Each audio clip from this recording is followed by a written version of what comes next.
This is worrisome, but I think we can rescue these. There's a dying back. First the leaves started dropping, but then the actual branches started drying out and breaking. Even the new growth, for instance, on this variegated is dying. So I'm really worried, and my hunch is the roots are struggling. So we're gonna pop it out of this and take a look at that in a bit. The other citrus I'm worried about is this guy. It looks good and it's got some nice new growth, but look how floppy that is. That is not the type of structure that indicates a really healthy tree.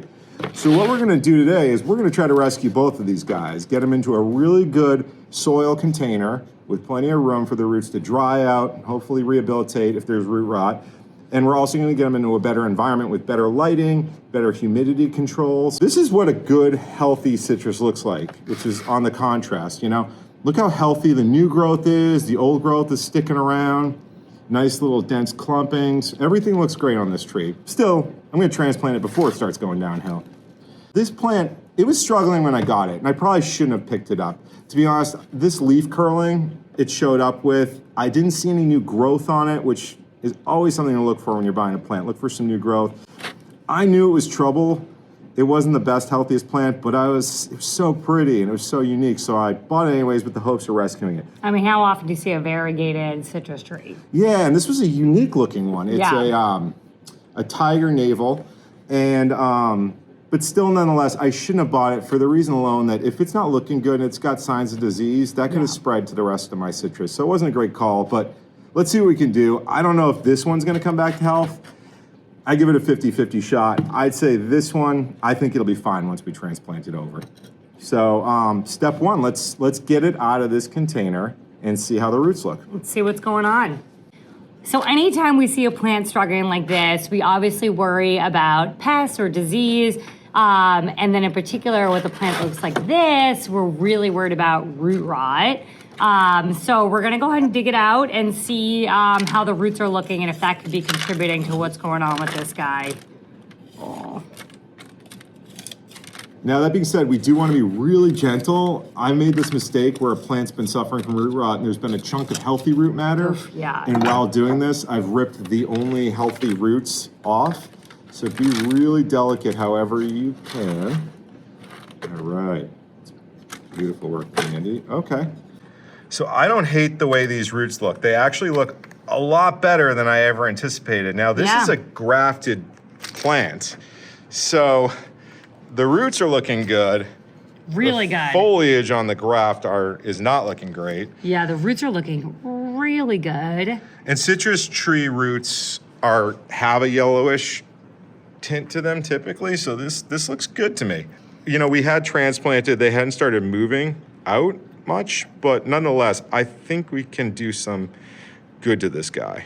Yeah, and I would just say, the reason to Matt's point, they have the yellowish look anyway, so that's great. We don't mind that. But they're not slimy. There's no smell, and they're not like crumbly when you touch them. They have, you know, almost like a woody feel. They feel like they have some, you know, density to them, which is exactly what we want. So that's a good sign that we might be able to help this baby. Yeah, and you know, we still nonetheless, let's dust it with some microbes and make sure there's no pathogens that are gonna show up. So now that we've looked at the roots, it's good to check out the rest of the plant. And obviously, you know, there's these very obvious looking, seemingly dead, probably parts of them are dead. And so the question is, should you trim them off? Matt, should you? Oh, it's such a tough call. And you can see, like, check this out. You can see it dying back. Look at how it goes from like a deep green at the base and it gets browner as you move up the stem. And you can see that just the chlorophyll's leaving, it's slowly dying. And I always struggle with that because if you make a cut, right, you're removing that potential disease that could be spreading. But on the flip side, you're also creating open wounds to the plant, which now new disease can show up. I don't know what to do, but I think for this one, let's just let it be. Yeah. And it doesn't seem to have harm in leaving it. Yeah. Yeah. Although, as hard it is to look at. I will say this is what I've seen with citrus trees dying in slow motion before. So I'm very worried. In my gut, I don't know if this guy's going to make it, even though we have plenty of life. An option could be to cut a clone from this and start from scratch. But the reality is, like, this growth isn't looking great either, right? I don't think it would take as a clone. Right. So I think our best shot is just letting it be, seeing if fresh soil and rooting in a healthy, lighting environment and humidity environment brings it back. But we'll give it our best, Yeah, we're gonna give it our best. So we're gonna transplant 5 citrus trees today, and we're gonna transplant them into our own custom soil mix, and we're gonna show you that in a second. Do you wanna tell us the names of the trees that we're transplanting? For sure. So there's the tiger navel, right? Yep. We have this variegated. Beautiful blood orange, delicious. Love blood oranges. Can't wait. A key lime. Oh, smells like heaven. And this is I'm not sure if I'm saying this, but kaffir lime. So you can use the leaves in this for cooking, which is amazing. And then the classic Meyer lemon. So let's get going. All right, so now it's time to repot, and we've made this really cool custom soil blend. The big thing with citrus trees is they don't want to dry out, but they don't want to sit in moist soil. So that's what led us to create this blend. Do you want to talk a little bit about it? Yeah, think about like Florida, right? Great place, always raining, warm, sandy soils, tons of drainage. So we're trying to give them that, right? Plenty of moisture, plenty of drainage, plenty of air. That's where they do the best. All right, so we used about 50% cocoa, which is really great because it's light, but it can hold up to 8 times its weight in water while also not compacting. So we know citrus trees will love that.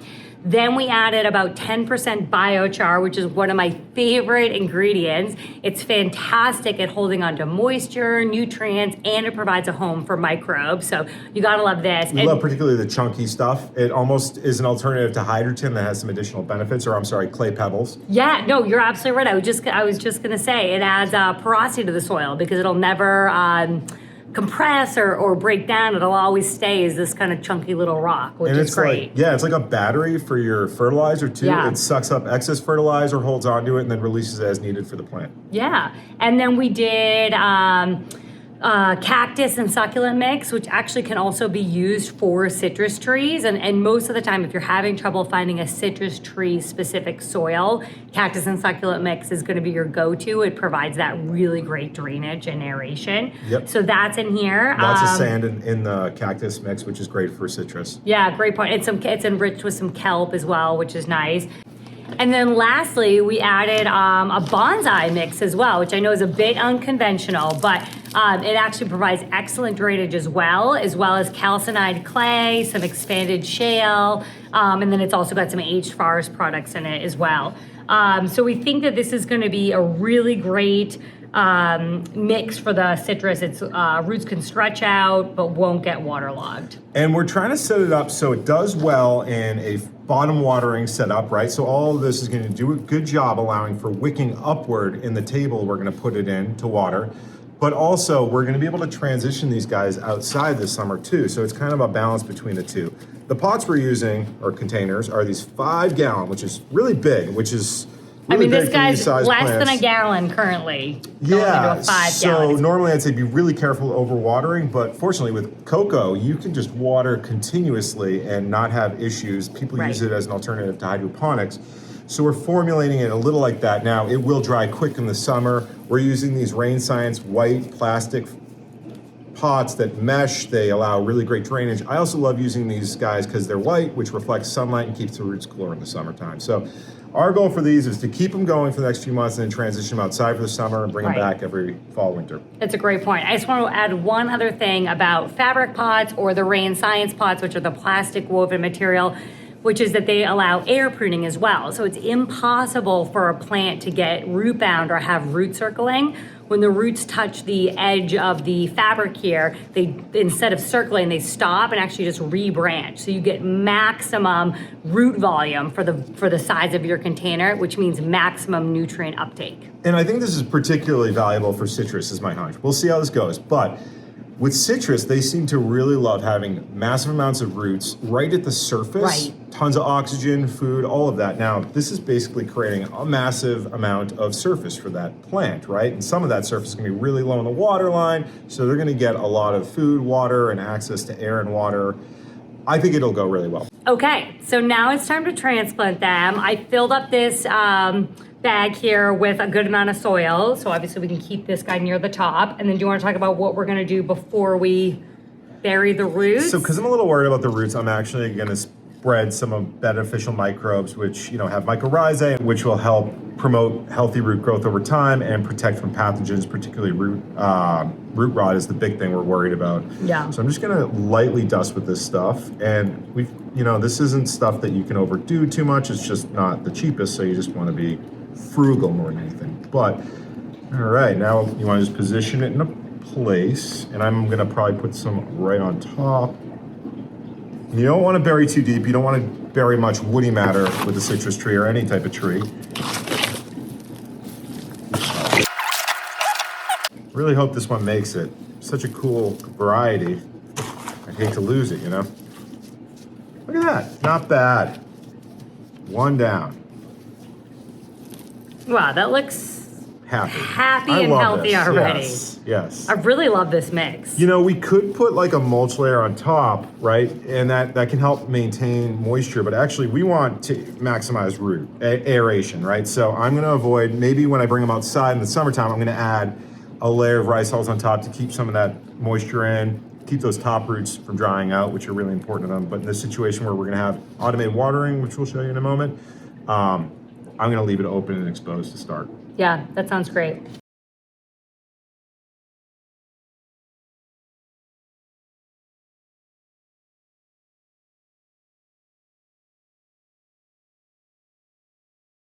All right, they're all situated in these beautiful pots and containers. We have just enough soil, luckily, and now we're gonna move them to our flood and drain indoor grow setup for them. Follow us. So we are ready to give these guys the best home we can imagine.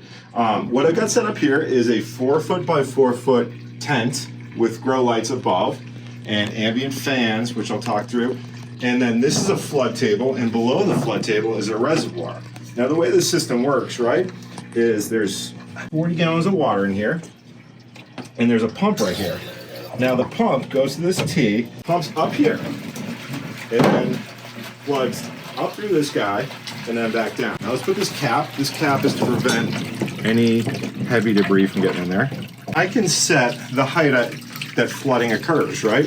So these connect together, right? So just to show you, and increase the height. Screw this guy in. The water level is going to flood to here, overflow down into here. Now when the pump, which I'm going to put on a timer, it turns off, is going to flood up and then it'll back drain through the pump itself, which is awesome, right? Because at first I was like, is that good to have water draining backwards through a pump? It's phenomenal, right? Because over time, this pump right here, stuff's going to collect, and every time it back drains, water pours outward, and anything that had been clogged up gets unclogged. So these systems can last forever without clogging. And same with over here. Imagine if it was just flowing one way through here. Eventually stuff would build up on here and it might overflow the table. So the backwards drain clears and it clogs up, and it also allows the roots to not be sitting in constant water. Even better, right? Imagine if things are getting a little waterlogged. That fresh water brings fresh oxygenated water, washes off disease. Now the other thing I've added to my flood and drain, which I love doing, right? Because normally, look, this is a big res that you might want to top water, you might want to spray stuff down, you might want to dump out your res. I add a T here, right? And if I open this valve and shut this valve, check this out, ready? Now I have a watering system. And I could even use this as just like a really great watering setup where I water my plants, it drains back to the res, any excess, and voila. But I'm gonna set up flood and drain for this guy. So I wasn't gonna go too deep, but with all the wicking, I might actually reduce it to just 1 deep. I'm gonna change this out. I just want barely any flooding. So the water in here, by the way, is from our fish tanks. And it's pretty good, right? So the pH of the fish tanks are around 6.5, but there is some biochar and whatnot in here, which will probably bring the pH up a little bit. And also the other thing, we use really soft water for our tanks, RO at first, so there's a lack of calcium and magnesium in there, which is good. Citrus don't like soft, hard waters, which a lot of carbonate, but they do need calcium and magnesium. So the first thing I'm gonna add in is some CalMag Plus, particularly because of the Coco. Coco notoriously locks out calcium, magnesium, has a lot of potassium in it. So you really need to increase your supplementation if you're using Coco of calcium and magnesium. So the first thing I'm gonna do is add some CalMag in. Now you could use something like Botanicare, great product. I have my own little version of it, which is calcium nitrate, magnesium nitrate, and iron. And I'm just gonna, the way I'm gonna add this in to make sure it mixes well, one of the things I love about flood and drain tables, I'm gonna pop off this drainage. I'm gonna slowly sprinkle it in. And it's just gonna fire down on the res. And the other thing I'm gonna add is I'm gonna add a small amount of food. I'm gonna use Jack's All-Purpose right here, just a 20-20-20 salt. So I want the ppms. Now the ppms are basically the measure of how much fertilizer there is. Now there was some food already in there from the fish tanks. There's nitrogen, calcium, and magnesium from the CalMag.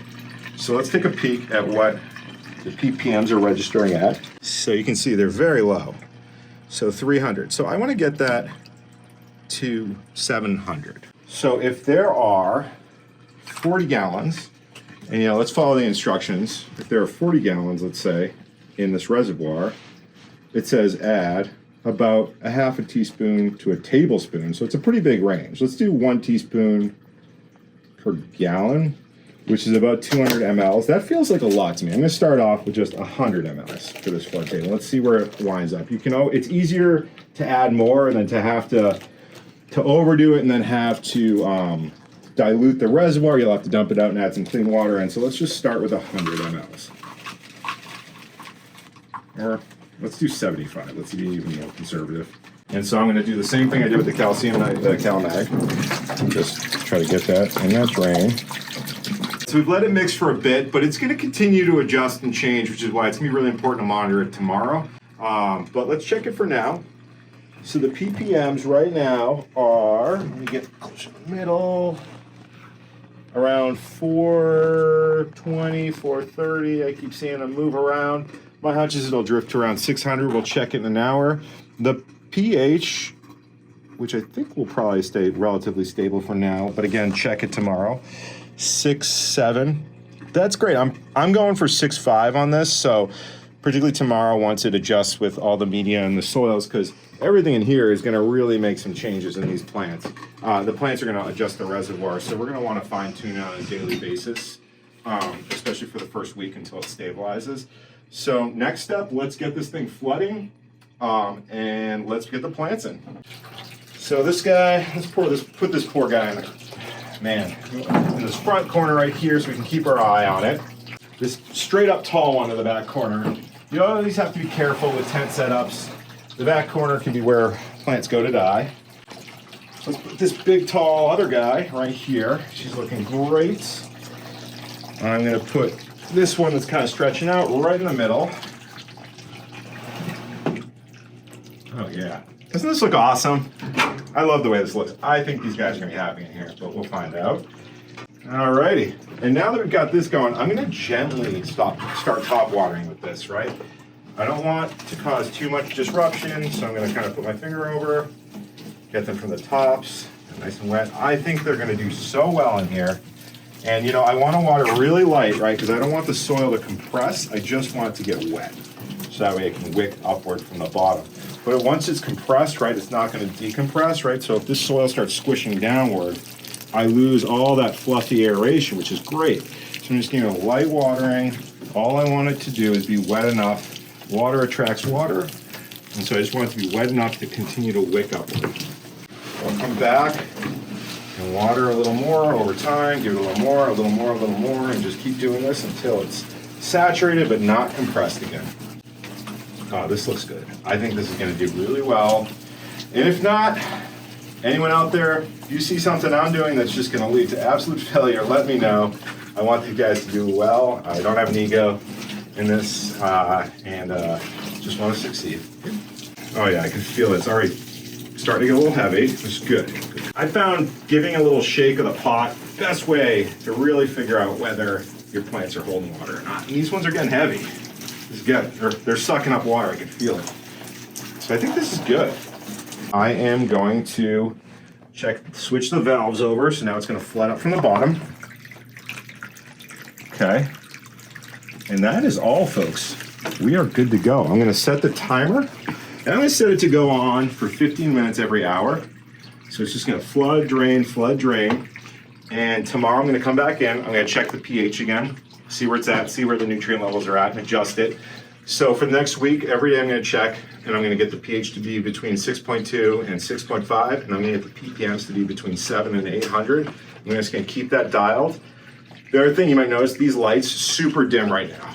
I don't want to scorch these guys, so I'm going to slowly turn them up a little more every day. I'm going to have them on for 18 hours and dark for 6 hours every single day. Fans, I'm going to move some air around in here, and I try to keep the humidity around 60%. So you might notice I don't have anything directly on the plants. So it's just some nice air movement. No one's getting blasted. It's just air moving throughout the whole tent. You know, and I leave slight cracks in the tent to adjust my humidity.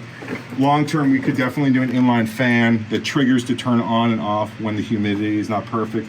But I found this actually works well for these plants. Like, I can get my humidity around 60% by just leaving the tent slightly cracked. Up here, you might notice I have this open here to kind of keep it, but you know, and I'll tighten it up if the humidity is dropping too low, and I'll open it up if the humidity is too high.